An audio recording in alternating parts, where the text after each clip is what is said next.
Sa anghel ng Tiatira isulat, sinasabi ng anak ng Diyos na may mga mata na parang apoy at mga paa na katulad ng tanso. Apokalipsis 2:18. Kamusta? Binabati kita ng kapayapaan mula sa Panginoon. Maligayang pagdating sa ikalimang episode. Tatalakayin ang makasaysayang at propetikong aspeto ng 7 sulat. Sa ikalimang episode ng propetikong plano ng Iglesia sa 7 sulat, tatalakayin ang sulat sa Tiatira.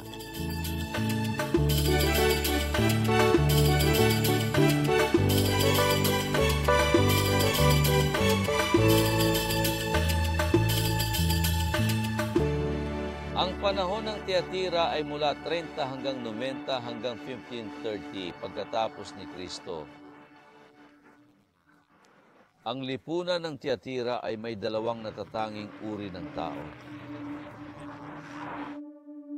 May mga negosyante na kumikita at bumibili ng mga ari-arian para kay Cesar Augusto at sa kanyang pamilya. May mga alipin na dinala at ibinenta sa Tiatira kung saan may pamilihan ng alipin. Ang Tiatira ay isang masaganang lungsod kung saan ang tanso ay ginagawang produkto. Marahil ito ang nais ipakita ni Jesus upang ipakita ang sarili tulad ng may mga paa na katulad ng nagniningning na tanso. Paa na nagmamadali para sa hatol ng hatos sa kasalanan, na tinatapakan ng ahas kaaway ng kaluluwa.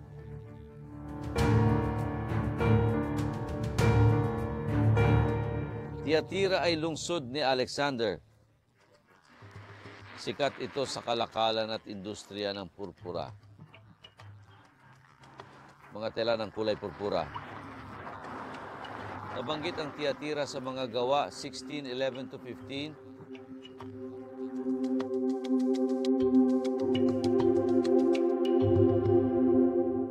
Ang sangguniang ito ay tungkol kay Lydia na taga Tiatira, ngunit nakatira sa Filipos nang siya ay naipangaral. Siya ay kilala bilang Lydia ang nagbenta ng purpura. Ang tanso ay dito. Ito ay ginagamit sa kalakalan at industriya na ginawang tanyag ang lungsod kahit hindi ito malaking lungsod.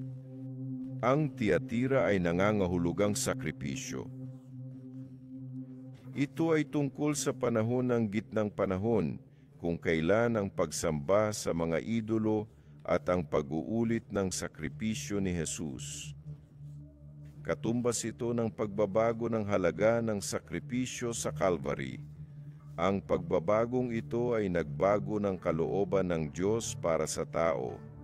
Ang Tiatira ay kumakatawan sa panahon mula ika-6 hanggang ika-16 na siglo. Ito ay ang gitnang panahon. Isang pagkakataon para sa pagsisisi ang ibinigay ng Panginoong Hesus sa Tiatira, ngunit hindi siya nagsisi. Apocalypse 2:22. Ang sinagoga sa Smyrna, Kabanata 2, Talata 9 ay naipakita sa Tiatira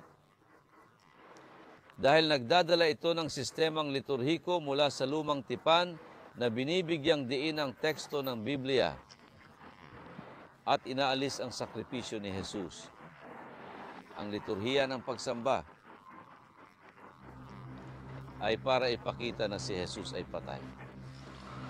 Ang pagtanggap kay Jezebel, ngunit mayroon akong laban sa iyo, na nagsasabing propetisa. Apocalypse 2:20. Dito ang larawan ng pagkakamali ay naipakita. Dahil ang isang simbahan ay tinawag na babae na nagbabago ng pangalan ni Jezebel. Ang kanyang alaala sa lumang tipan ay may kaugnayan sa katiwalian, idolatriya at panlilinlang. Siya ay itinuturing na kasuklam-suklam sa lahat ng kanyang mga gawa, ginagamit upang linlangin at sirain ang bayan ng Diyos. Si Jezebel, anak ng hari, ang sumasamba kay Baal, siya ang nagdala ng idolatriya at katiwalian sa Israel. Siya ang simbolo ng apostasiya at katiwalian. Ang simbahan dito ay naging paganized. Ang maling prophetismo sa simbahan ay naipakita sa anyo ni Jezebel. Ang reyna na may kapangyarihan ay namamahala sa sistema ni Balaam at ng trono ni Satanas na umiiral mula sa Pergamo.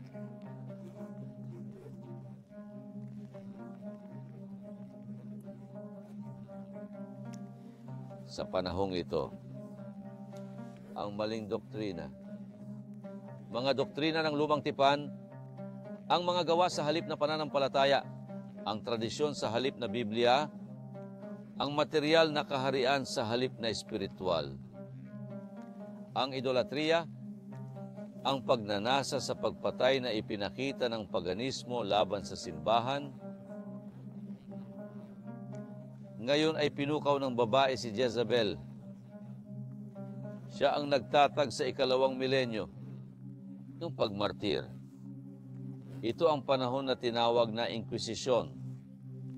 Walang kaibahan dito sa espiritu na kumilos kay Akabe na naaalala sa lumang tipan sa mga talata ng unang at ikalawang hari.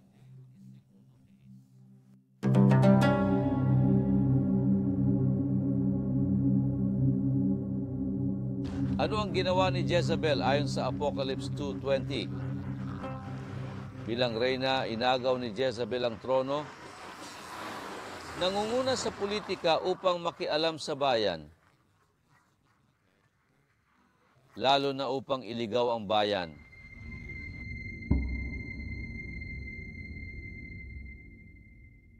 Sa katulad ng estruktura ng Tiatira, ang estruktura ng relihiyon sa Tiatira ay nagtatag ng universidad. Sa mga universidad, may dalawang klase ng tao, ang mga marunong at ang mga walang kaalaman. Ang mga marunong ang mga guro at ang mga walang kaalaman ay yaong walang kaalaman sa mga kasulatan. Ang pag-access sa mga kasulatan ay para lamang sa mga guro. Para dito, ang mga guro ay nag-angkin ng filosofiya at teolohiya upang lumikha ng ideolohiya.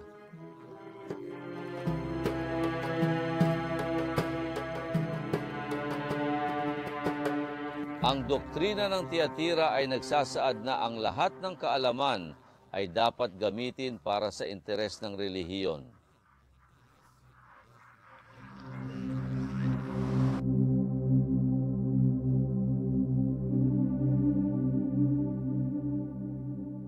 Ang trono ni Kristo sa lupa ay okupado na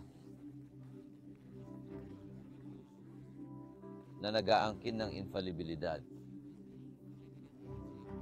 at ng pandaigdigang autoridad. Kasabay nito, ang estrukturang ito ay may kapalit para sa trono ni Kristo na okupado ng reyna. Tandaan natin na ang ating pagtalakay ay propetiko.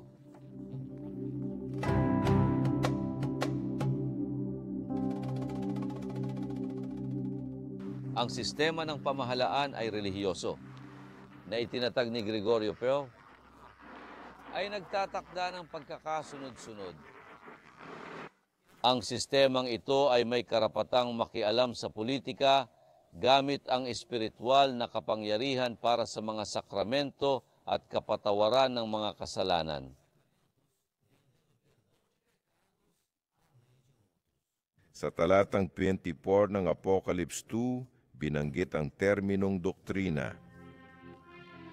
Ito ay tumutukoy sa doktrina ng mga kalaliman ni Satanas na naitatag ng Antikristo na dito ay nag-uugnay ng tatlong pangalan na pundasyon ng maling propetismo. Ang Balanismo ay materialismo. Nikolaismo, na kumakatawan sa relihiyosong kapangyarihan.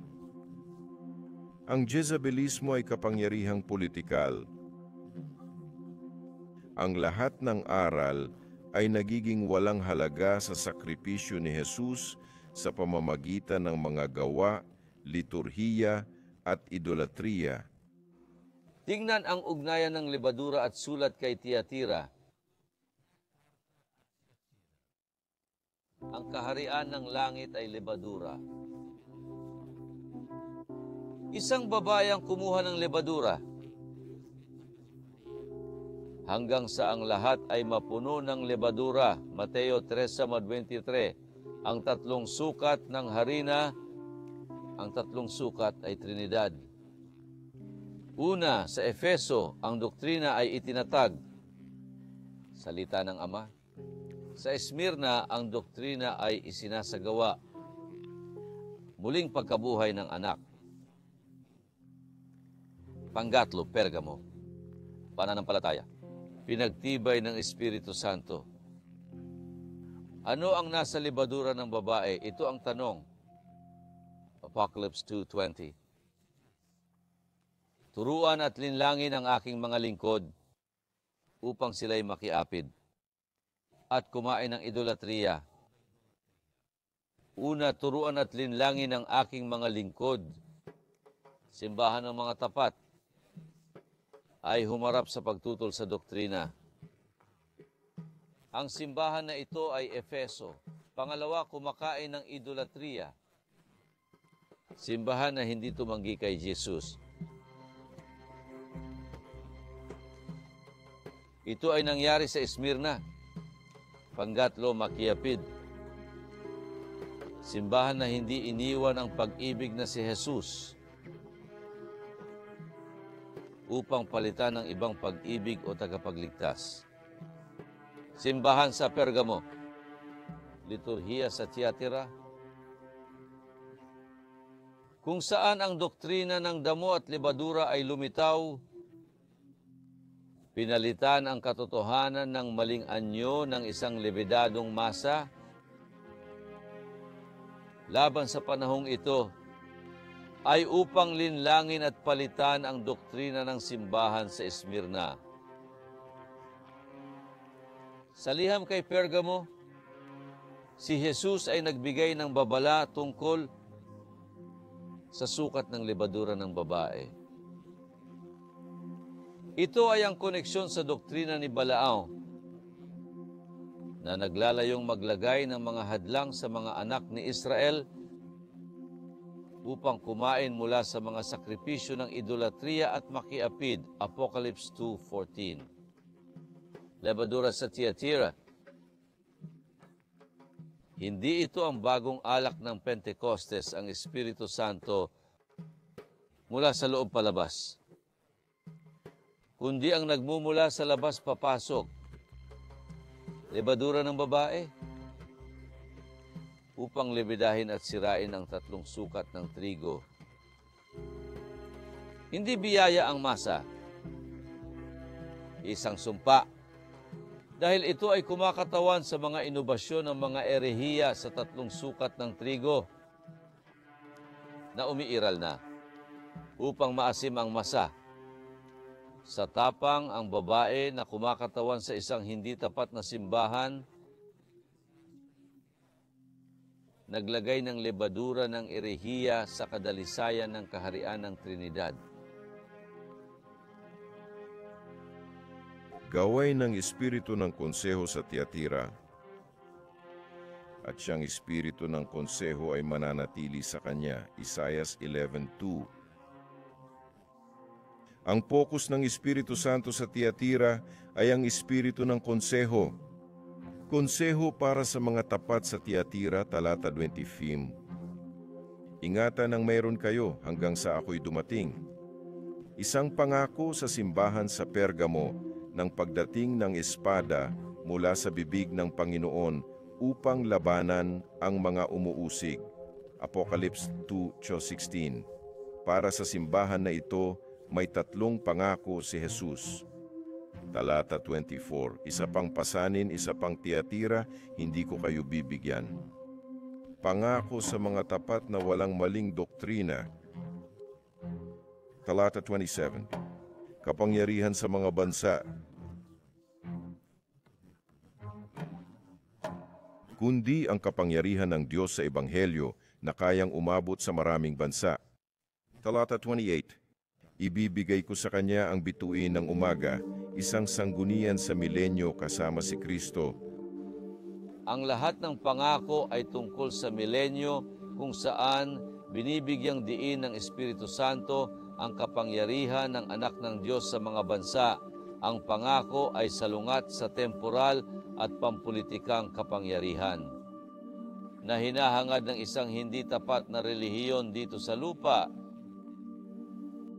Ang may mga tainga, pakinggan ang sinasabi ng Espiritu sa mga simbahan.